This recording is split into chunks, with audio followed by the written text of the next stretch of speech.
Assalamualaikum warahmatullahi wabarakatuh. Jumpa lagi di channel Cerita Malam Seram.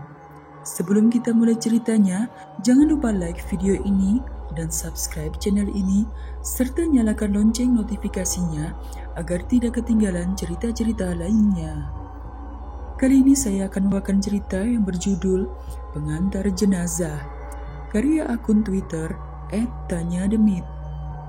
Tanpa berlama-lama, langsung saja kita mulai ceritanya. Aku ingat, malam itu begitu dingin. Angin malam berhembus kencang, menerpa jendela-jendela rumah sakit yang tampak usang di bawah cahaya bulan. Sebuah ruangan kecil di sudut rumah sakit yang kini aku tempati sebagai tempat bertugas terasa semakin sempit dan mencekam. Aku tertidur di dalam sebuah kursi sofa panjang di sebuah ruangan di sudut rumah sakit besar yang letaknya tepat di tengah-tengah kota. Sebuah rumah sakit yang terkenal dan hanya orang-orang berada yang dirawat di rumah sakit ini. Rasa ngantuk dan lelah kini menyerangku sehingga beberapa kali aku tertidur di atas sofa itu. Namun, mataku harus tetap terjaga. Karena ini adalah jam kerjaku yang mengharuskan aku untuk tetap terjaga di dalam ruangan yang sedikit sempit ini. Aku tiduran di sana sambil melihat televisi yang sedang menyala pada malam itu. Terlihat sebuah berita mengejutkan yang membuat aku beranjak dari tidurku dan langsung melihat berita di televisi itu dengan kedua mataku yang terbelalak. Ini kan di depan rumah sakit ini. Gumamku yang seketika penasaran atas apa yang aku lihat. Di sana, terlihat banyak sekali wartawan yang berdiri di depan rumah sakit tempat aku bekerja. Dan seorang presenter berita di dalam televisi tersebut kini mengumumkan sebuah pengumuman penting dengan wajahnya yang serius. Sebuah kabar duka tersiar di layar televisi itu. Dan hal itu seketika membuat bulu kuduku meremang ketika mendengar hal tersebut. Kami baru saja menerima kabar duka yang mengejutkan. Bapak Wira Supraja, seorang tokoh masyarakat dan pengusaha ternama di kota ini, ditemukan meninggal setelah hampir 1 minggu dirawat di salah satu rumah sakit yang ada di belakang saya. Menurut sumber terpercaya, penyebab kematian masih belum diketahui. Hanya sebuah laporan bahwa beliau sakit keras dan belum diketahui apa penyebab pastinya. Aku yang sedang menonton tayangan itu seketika melihat seorang parubaya yang merupakan Bapak Wira Supraja, seorang yang sangat terkenal, bahkan tidak ada seorang pun di kota ini yang tidak tahu tentang beliau. Aku menelan ludah ketika mendengar nama itu disebut, Bapak Wira Supraja. Nama yang sangat dikenal oleh hampir semua orang di kota ini. Seorang pengusaha sukses, dermawan, dan juga sosok yang berpengaruh dalam berbagai aspek kehidupan masyarakat. Kematiannya tentu saja mengundang perhatian luas, apalagi di kota sebesar ini semuanya hafal dengan sosok Wira Supraja. Sehingga berita itu akan mengejutkan bagi siapapun yang mendengarnya. Hal yang lebih mengejutkan lagi, rumah sakit yang sedang aku lihat sekarang adalah rumah sakit tempatku bekerja. Aku sedikit mengangguk pelan ketika aku melihat berita tersebut. Pikiranku melayang dan menyadari bahwa beberapa hari ini rumah sakit mendadak ramai oleh banyak orang yang tidak aku kenal. Dan hal itu mungkin saja ada hubungannya dengan Pak Wira Supraja yang sedang diberitakan di televisi yang sedang aku lihat. Pantas saja, beberapa hari ini banyak mobil mewah yang hilir mudik di sekitar rumah sakit. Ternyata Pak Wira dirawat di sini hingga hari terakhirnya, gumamku. Aku kembali melihat televisi itu, tayangan tentang profil Bapak Wira bergulir di layar, menampilkan berbagai pencapaian dan kontribusinya. Namun, pikiranku kembali terfokus saat presenter berita kembali muncul dengan informasi terbaru. Bapak Wira Supraja diketahui memiliki anak sematawayang berumur 10 tahun, dan kini hanya dia yang terlihat menunggu di ruangan bersama dengan tim dokter forensik yang sedang mengecek keadaan jenazahnya. Seorang pengacara akan memberikan konferensi pers setelah Bapak Wira Supraja sudah dimakamkan. Hingga saat ini kita belum menemukan info apapun dari pihak keluarga. Itu saja yang bisa saya sampaikan. Saya Dinda dari TV swasta melaporkan. Aku menghela nafas panjang Membayangkan ada anak kecil yang kini harus menanggung beban kehilangan ayahnya di usia yang begitu muda. Pandanganku terpaku pada layar televisi sampai akhirnya tayangan tersebut beralih menjadi iklan komersial. Ketika aku mulai tenggelam dalam pikiran ketika selesai menonton hal tersebut, dan tak lama kemudian dering telepon tiba-tiba memecah keheningan. Suara itu datang dari telepon di sudut ruangan. Aku terhenyak, sejenak merasa enggan untuk mengangkatnya. Namun, suara dering yang terus berulang memaksaku untuk bergerak. "Halo, dengan Cecep, ada yang bisa dibantu?" Kataku dengan nada yang pelan di telepon tersebut. Nampaknya orang yang sedang meneleponku adalah seorang perawat yang sedang menjaga Pak Wira. Dengan nada terburu-buru, dia mengabarkan bahwa aku harus segera berangkat ke kamar mayat yang di belakang rumah sakit dan membawa ambulan yang kukendarai. "Segera ke kamar jenazah, kita harus mempersiapkan kepulangan Bapak Wira Supraja," kata perawat tersebut sebelum akhirnya menutup telepon.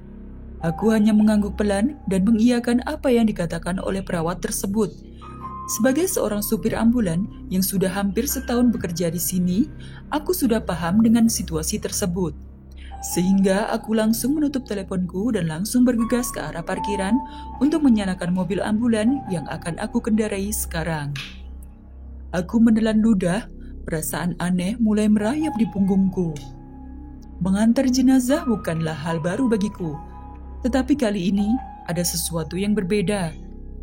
Pak Wira bukan orang biasa, dan kematiannya yang begitu mendadak dan belum jelas penyebabnya menyisakan banyak pertanyaan di kepalaku.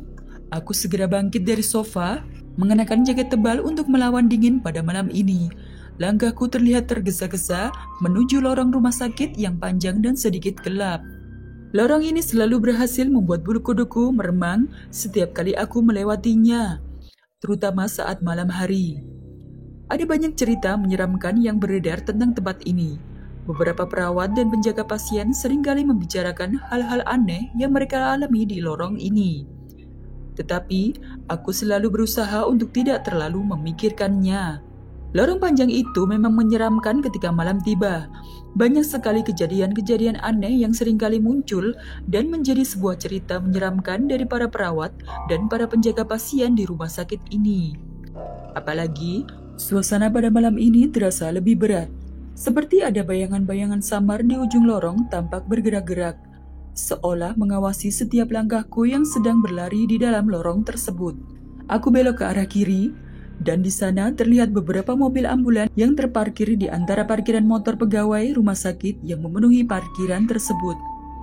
Aku langsung berlari ke sebuah mobil yang ada di paling ujung, sebuah mobil ambulan yang khusus untuk mengantarkan jenazah. Karena di dalamnya terdapat keranda yang khusus dibuat untuk jenazah yang akan aku bawa ke tempat terakhirnya. Mobil ini sudah aku kendarai berkali-kali untuk keperluan yang sama. Tapi kali ini terasa berbeda. Ada sebuah perasaan yang tak bisa kujelaskan. Seperti ada sesuatu yang sedang menunggu di dalam mobil itu. Tapi aku tidak terlalu khawatir meskipun ada sebuah perasaan yang tidak bisa aku jelaskan ketika aku sampai ke mobil ambulan tersebut. Mungkin karena selain mobil ambulan yang aku kendarai nantinya, akan banyak kendaraan lain yang mengikutinya di belakang. Kendaraan-kendaraan itu adalah kendaraan dari para pengawal Bapak Wira yang bisa membuat perjalananku tidak terlalu hening dan sepi seperti layaknya mengantar jenazah pada umumnya ketika aku bekerja di tempat ini. Di sana terlihat seseorang yang sudah berdiri dekat mobil ambulan. Rupanya itu adalah Usep, seorang supir pengganti yang baru beberapa bulan bekerja di rumah sakit ini. Sepertinya dia dipanggil oleh perawat itu sama sepertiku. Wajahnya terlihat sayu karena dirinya baru saja pulang dari luar kota setelah mengantarkan pasien yang pulang ke rumahnya setelah hampir seminggu dirawat di rumah sakit tempat kita bekerja sekarang. Tubuhnya nampak lelah dan ingin segera beristirahat. Namun nampaknya dia kembali dipanggil dan itu adalah tugas mau tidak mau harus dia laksanakan. Sehingga meskipun tubuhnya nampak lelah, dia harus kembali berangkat sehingga dia menunggu di depan mobil ambulan yang akan aku kendarai sekarang. "Sep, dipanggil juga?" tanyaku yang melihat dirinya sudah berdiri di depan mobil ambulan. "Iya, katanya aku harus ikut buat jadi supir pengganti." Karena perjalanan sekarang akan panjang dan gak bisa cuma satu supir saja. Jawabnya dengan nada pelan. Emang kita harus mengantarkan jenazah ini kemana, Cep? Karena tumben sekali ada 2 supir yang dipanggil secara bersamaan. Tanya Usep yang sepertinya tidak diberitahu kemana kita akan berangkat sekarang. Aku hanya menggelengkan kepalaku dengan pelan. Perawat yang meneleponku juga tidak memberitahu kemana aku akan mengantarkan jenazah itu sekarang. Namun karena ini tugas, aku mau tidak mau harus mengikuti instruksinya. Karena mungkin saja setelah jenazahnya dimasukkan ke dalam mobil ambulan, kita akan mengetahui kemana jenazahnya akan diantarkan. Ya, sekarang kita masuk aja dulu.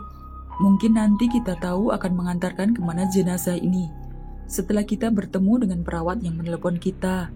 Kataku yang langsung mengajaknya masuk ke dalam mobil ambulan dan menyalakan mobil itu sebelum akhirnya melaju ke kamar jenazah yang kini ramai dengan para wartawan yang menunggu di sana.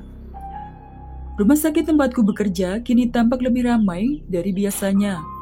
Para wartawan dengan kameranya dan mikrofon yang mereka pegang ini terlihat hilir mudik masuk dan keluar dari rumah sakit tempatku bekerja. Mereka berusaha mendapatkan berita terbaru tentang kematian Pak Wira. Bahkan beberapa pengawal Pak Wira nampak terlihat berdiri dengan tegang di salah satu bangunan, mencoba menahan para wartawan ini agar mereka tidak masuk ke dalam dan melihat kondisi Pak Wira yang kini sudah tidak bernyawa. Mereka menjaga jaraknya satu sama lain. Dengan wajah-wajah sangarnya, mereka tidak membiarkan siapapun masuk ke dalam sana. Aku yang ada di depan kemudi mobil ambulan tersebut nampak sedikit tegang. Begitupun dengan Usep yang nampak heran atas apa yang sedang terjadi di depan matanya sendiri. Beda ya kalau seorang yang terkenal meninggal, apalagi orang tersebut terkenal baik di masyarakat luas, sehingga harus mendapatkan pengawalan, kata Usep sambil sedikit menggelengkan kepala. Para pengawal yang berjaga di depan kamar mayat seketika melihat mobil ambulan yang sedang kita kendarai, dan tak lama mereka berjalan secara perlahan ke arah kita berdua dan berusaha membukakan jalan untuk kita masuk ke dalam sana. Para wartawan yang menunggu di luar mau tidak mau harus tersingkir. Mereka mundur beberapa langkah agar mobil ambulan tersebut bisa masuk ke dalam sana. Para pengawal itu mendorong para wartawan tersebut dengan sedikit kasar, sehingga mereka nampak mundur secara perlahan dan membiarkan aku dan Usep masuk ke dalam sana. Aku memarkirkan mobil ambulan itu tepat di pintu belakang kamar mayat. Memang setiap kamar mayat di rumah sakit ada sebuah pintu khusus yang ada di belakang ruangan tersebut. Pintu itu nampak lebar dan bisa dibuka secara bersamaan sehingga jenazah bisa langsung dikeluarkan dan masuk ke dalam mobil ambulan. Di sana, nampaknya sudah ada yang menunggu, seorang kepala perawat dan seorang pejabat rumah sakit yang sudah menunggu kedatangan kita berdua tepat di pintu belakang kamar mayat itu. Aku sudah menunggu kalian. Sebaiknya sebelum mengantar jenazah Pak Wira, aku sarankan kalian masuk dan melihat kondisinya. Karena pengantaran ini nampaknya akan berbeda dengan apa yang sering kalian kerjakan ketika sedang bekerja di rumah sakit ini. Di sana, nampaknya sudah ada yang menunggu. Seorang pejabat rumah sakit yang merupakan salah satu pimpinan tempatku bekerja nampak berbincang pelan kepadaku.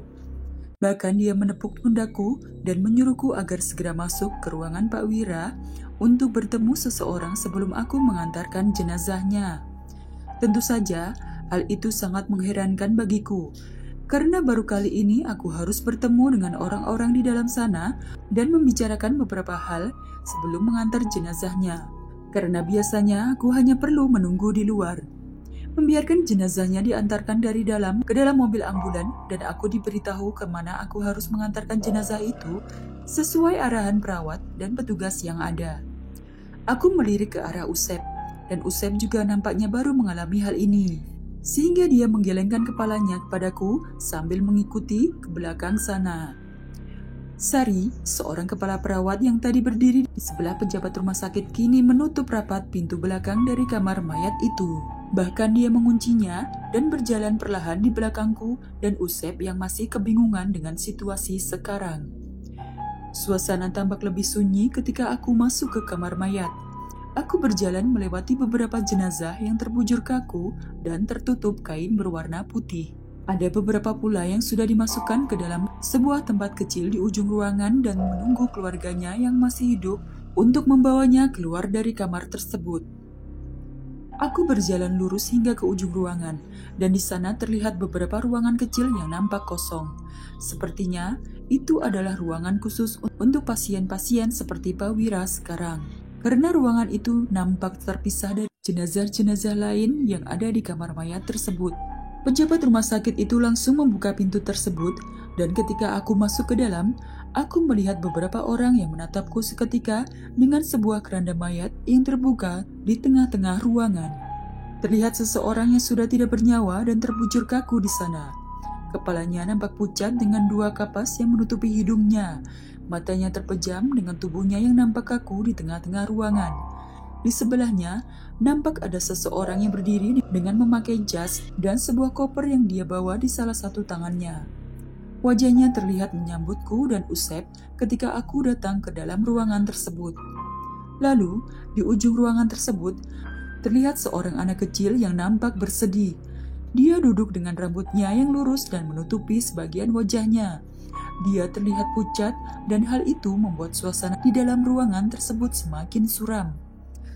Anak itu duduk dengan sebuah kotak kayu kecil yang terkunci dengan sebuah gembok kecil yang menutup kotak kayu itu dengan rapat.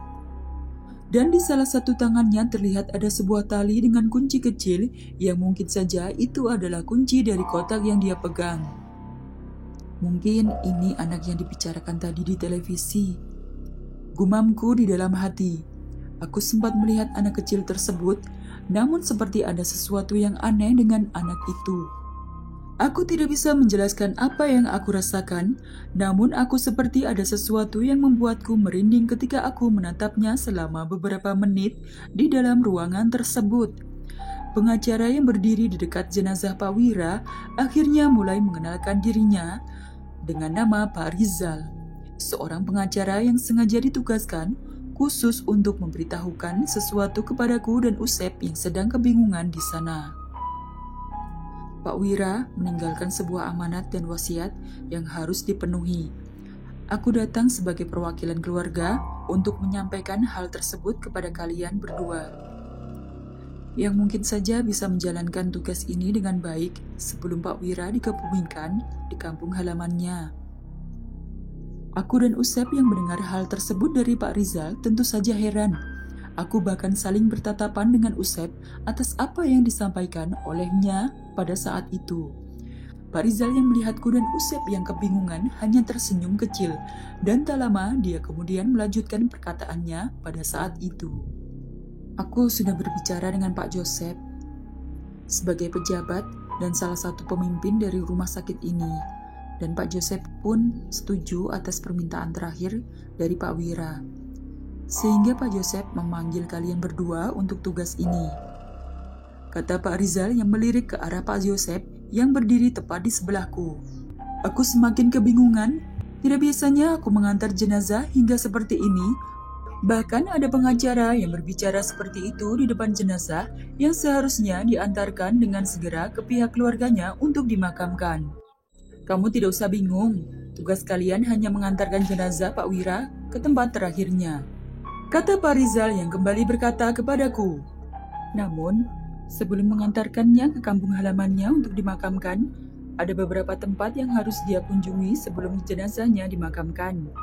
Sehingga perjalanan ini akan tidak mudah dan akan menjadi perjalanan yang panjang. Aku semakin kebingungan mendengar hal itu. Permintaannya terlalu aneh, apalagi membawa jenazah seperti ini tidak bisa terlalu lama. Panjang. Maksud Bapak, kemana kita mengantarkan jenazah Pak Wira? Potong Usep yang terlihat kebingungan sama sepertiku pada saat itu. Pak Rizal yang mendengarkan hal tersebut tidak langsung menjawab pertanyaan Usep. Dia hanya mengalihkan pandangannya ke anak kecil yang duduk di sana dan mengangkat tangannya agar anak kecil itu bisa mendekat kepadanya. Seperti tahu bahwa dirinya dipanggil, anak kecil itu berdiri dan mendekat kepadanya. Wajahnya yang nampak murung melirik ke arah Pak Wira yang kini terbujur kaku di dekatnya. Namun tak lama dia memalingkan pandangannya dan menatapku dan Usep yang berdiri tak jauh darinya. Ini Bunga. Dia adalah anak sematawayang dari Pak Wira. Dan permintaan terakhirnya beliau, dia ingin diantarkan ke beberapa tempat sebelum dikebumikan ketika dia meninggal. Dan tempat yang akan dia kunjungi ketika kalian akan mengantarkannya, semua info lokasinya ada di kotak yang sedang Bunga bawa sekarang. Kata Pak Rizal yang menatap kotak kecil itu secara perlahan. Aku memberitahu kalian sekarang kalau Pak Wira hanya mempunyai satu anak, yaitu Bunga. Dan setelah dia ditinggalkan oleh istrinya, Pak Wira memutuskan untuk mengurus anaknya sendiri. Aku ingin kalian mewujudkan keinginan terakhirnya, yaitu pergi mengantarkan jenazah Pak Wira bersama Bunga hingga akhirnya bisa dikebumikan dengan layak. Hal ini sudah aku sampaikan kepada Pak Jos. Dia setuju akan hal tersebut. Apalagi aku selaku pengacaranya akan memberikan imbalan lebih di luar pekerjaan kalian seperti yang disampaikan Pak Wira di hari-hari terakhirnya. Tapi kenapa kita harus mengantarkannya? Dari tadi Bapak tidak memberitahukan kita kemana kita harus mengantarkan jenazah Pak Wira. Potong Usep yang masih kebingungan dengan permintaan itu. Usep yang nampaknya masih kebingungan kembali memotong ucapan dari Pak Rizal. Sedangkan aku hanya bisa terdiam dengan ketidakpastian yang menyelimuti pada saat itu. Hal itu dibalas kembali dengan senyuman tipis dari Pak Rizal. Dia kembali berkata dan menjawab apa yang dikatakan oleh Usep pada saat itu. Hal itu akan kalian ketahui ketika kalian sudah berangkat bersama dengan jenazah Pak Wira dan Bunga yang ikut bersama dengan ambulan yang kalian bawa. Jawabnya dengan pelan. Semuanya ada di dalam kotak itu, dan Bunga akan membukanya ketika kalian setuju dengan permintaan terakhir Pak Wira sebagai pengantar terakhir baginya sebelum dikebumikan. Yang pasti, kalian harus mengantarkannya sebagai permintaan terakhir dari Pak Wira. Jadi gimana kalian, apakah sanggup? Tanya Pak Rizal yang menatap kita berdua pada saat itu. Jujur, aku sendiri masih bingung dengan hal ini sehingga aku hanya bisa terdiam. Mengantar jenazah ini sepertinya akan berbeda dengan apa yang sering aku lakukan ketika menjadi sopir ambulan. Namun, di tengah-tengah kebingungan itu, Pak Rizal kembali berkata kepadaku dengan senyuman tipisnya. Aku yakin kalian bingung. Namun, apabila itu menyangkut dengan pembayaran, aku sebagai perwakilan keluarga menawarkan pembayaran yang berbeda. Yang mungkin lebih besar dari gaji yang kalian dapatkan dari pekerjaan di rumah sakit ini. Dan semua ini sudah sepersetujuan dari Pak Joseph selaku pejabat dan salah satu pimpinan dari rumah sakit ini. Aku semakin bingung dengan perkataan itu. Begitu juga dengan Usep. Semuanya terlalu aneh. Bagaimana mungkin seorang anak kecil kini menjadi penentu dari pengantaran jenazah ayahnya yang diantarkan entah kemana? Dan kenapa Pak Wira tidak memberitahukan hal itu lebih jelas kepada pengacaranya? Ingin sekali aku mengajukan pertanyaan layaknya Usep yang beberapa kali memotong perkataan pengacara itu. Namun, ketika aku ingin membuka mulutku, tiba-tiba Pak Yosep yang ada di sampingku berkata, "Kamu dan Usep ditugaskan lembur dalam beberapa hari ini untuk mengikuti permintaan terakhir Pak Wira. Aku sebagai perwakilan pihak rumah sakit akan sangat berterima kasih apabila kalian berdua bisa mengantarkan jenazah Pak Wira sesuai apa yang diamanatkan di hari-hari terakhirnya," katanya sambil menepuk pundakku.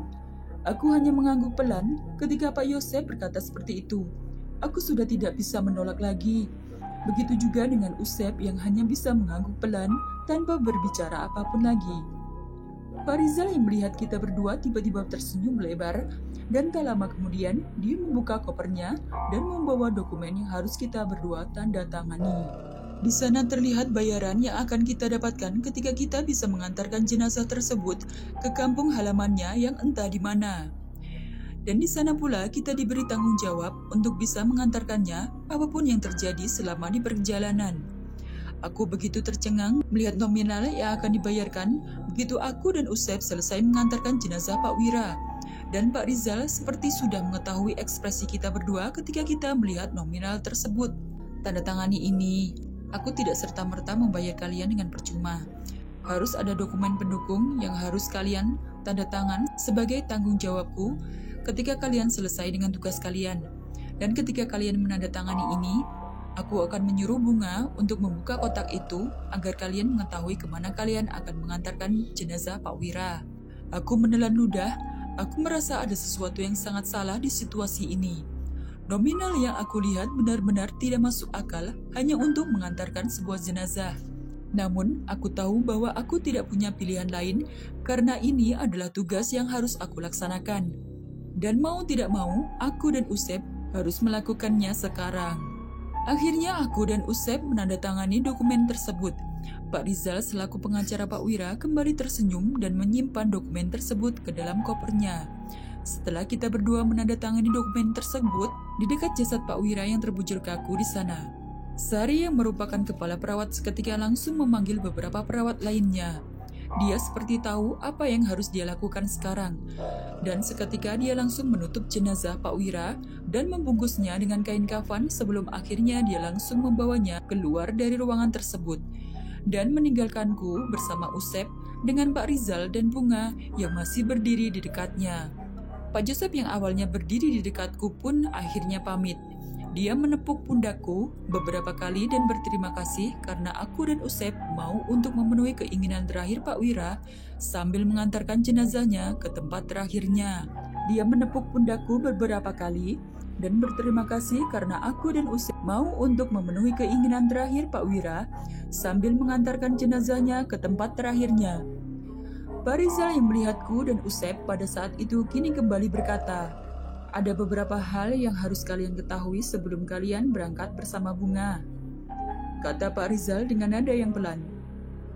"Pertama, mobil ambulan yang kalian tadi kendarai bukanlah mobil ambulan yang akan membawa jenazah Pak Wira.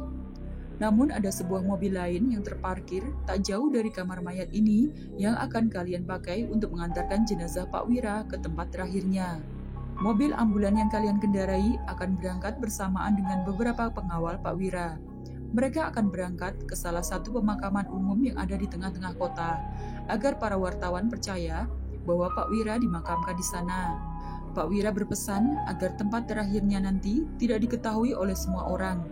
Hanya beberapa orang yang mengetahuinya, termasuk kalian berdua, sehingga tidak menimbulkan kehebohan bagi para wartawan yang ada di luar sana. Kedua, lanjut Pak Rizal, ambulan yang mengantar jenazah Pak Wira tidak boleh membunyikan sirenenya. Hal ini dilakukan agar tidak menimbulkan kehebohan sepanjang perjalanan. Ini bukan sekedar untuk menjaga privasi dari Pak Wira, namun juga untuk menghindari sesuatu yang mungkin mengganggu di sepanjang perjalanan." "Maksud Bapak?" kataku yang mulai memotong apa yang dikatakan oleh Pak Rizal pada saat itu. Pak Rizal hanya menghela nafas, dia melirik ke arah Bunga yang masih berdiri dan diam tanpa pernah sekalipun berbicara di depan kita semua. Lalu tak lama dia kembali berkata kepadaku, "Ada banyak hal yang mungkin akan kalian temui selama perjalanan. Itu adalah hal yang Pak Wira bicarakan kepadaku sebelum beliau meninggal. Dan hal tersebut harus aku sampaikan agar perjalanan kalian aman hingga beliau dikebumikan." Suasana mendadak tegang ketika aku dan Usep mendengar hal tersebut.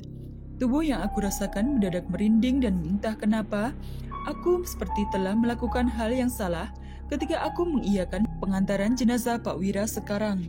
Dan hal tersebut harus aku sampaikan agar pengantaran jenazah Pak Wira sekarang. Pak Rizal yang melihatku berdiri seketika langsung mendekat. Salah satu tangannya terlihat membuka koper yang dia pegang dan mengambil sebuah amplop coklat yang lumayan tebal, dan tak lama kemudian dia memberikannya kepada Usep pada saat itu. "Ini adalah bekal selama perjalanan. Aku tahu bahwa perjalanan ini akan panjang, sehingga Pak Wira sudah mempersiapkan semuanya." Dan tiba-tiba Pak Rizal menoleh ke arah Bunga. "Kalian akan berangkat dengan Bunga. Dia akan duduk di belakang bersama dengan jenazah ayahnya. Dia akan menemani kalian selama perjalanan ke tempat yang akan kalian datangi sebelum jenazahnya bisa dikebumikan. Apabila Bunga ingin sesuatu selama perjalanan, maka kalian harus menurutinya karena dia adalah anak satu-satunya dari Pak Wira. Dan amplop itu adalah bekal baginya dan kalian selama perjalanan." Aku dan Usep kembali mengangguk. Semuanya begitu aneh dan misterius bagiku, sehingga aku hanya bisa menurutinya untuk saat ini sambil mencerna semua perkataan dari Pak Rizal. Sekarang, Coba tolong buka kotak itu, Bunga, dan kita lihat kemana ayahmu ingin pergi sebelum dia dikebumikan di kampung halamannya, kata Pak Rizal yang membalikkan badannya dan berjalan kembali ke arah Bunga. Bunga hanya mengangguk pelan. Tidak ada ekspresi apapun darinya sekarang. Wajahnya terlihat begitu datar untuk anak seumurannya. Mungkin dirinya masih syok, sehingga dia hanya bisa berdiri tanpa pernah berkata satu kata pun sekarang. Dan hal itu adalah hal yang aku maklumi untuk keluarga yang ditinggalkan oleh orang-orang yang sudah meninggal. Bunga akhirnya memasukkan kunci kecil itu ke arah gembok yang mengunci kotak tersebut. Sebuah kotak usang yang dari tadi dia pegang dan tidak pernah dia lepaskan. Kotak itu akhirnya dibuka secara perlahan. Aku yang penasaran secara tidak sadar mendekat dan melihat kotak itu dari dekat. Terlihat ada 7 kelopak bunga yang ada di dalam kotak tersebut. Aku tahu beberapa dari kelopak bunga tersebut, dan beberapa kali aku menemukannya ketika sedang mengantarkan jenazah. 7 kelopak bunga itu adalah bunga melati gambir, bunga mawar merah, bunga mawar putih, bunga kantil, bunga kenanga, dan bunga sedap malam. Entah apa yang dimaksud dengan 7 kelopak bunga yang tersimpan di dalam kotak yang tertutup rapat. Namun di sebelahnya ada sebuah buku catatan kecil berwarna coklat tua yang tak lama kemudian diambil oleh Pak Rizal untuk dibacakan isinya. Pak Rizal membaca catatan itu dengan seksama. Beberapa kali dia mengangguk pelan dan membuka halaman demi halaman dari buku catatan kecil itu. Hingga akhirnya dia selesai membaca buku catatan itu dan kembali menyimpannya di dalam kotak kecil yang terbuka itu. Tak lama, dia berkata kepadaku dan Usep yang masih berdiri dan tidak bergerak setelah menerima amplop coklat yang berisi uang yang dia terima dari Pak Rizal. Aku mengerti sekarang. Aku harap kalian bisa melaksanakan wasiat dari Pak Wira, kata Pak Rizal kepada kita berdua. Dia menulis beberapa alamat di buku catatan ini, dan dia berkata bahwa sebelum jenazahnya dikebumikan, dia harus mengunjungi ke7 tempat yang ada di buku catatan tersebut, dan kalian harus mengantarkannya. Nanti setelah sampai ke tempat tersebut, Bunga akan membawa 1 kelopak yang ada di dalam kotak dan menyimpannya di tempat tersebut hingga ketika 7 tempat itu sudah kalian datangi, maka jenazah Pak Wira bisa kalian antar ke tempat terakhir untuk dikebumikan. Pak Wira sudah mempersiapkan semuanya. Karena ini bagian dari wasiat yang aku terima sebelum dia meninggal, karena setiap kelopak yang Bunga simpan, tersimpan sebuah makna yang ingin dia tuntaskan setelah dia meninggal, dan itu menjadi permintaan terakhirnya. Semoga perjalanan kalian akan aman dan bisa kembali pulang dengan selamat. Pak Wira berpesan, kalian harus bisa menyelesaikan wasiat ini apapun rintangan yang akan kalian hadapi ke depannya. Karena Pak Wira berpesan di akhir hayatnya bahwa selain kalian harus mengantarkan jenazahnya, kalian harus menjaga Bunga apapun yang akan terjadi sehingga jenazahnya bisa dikebumikan dengan layak.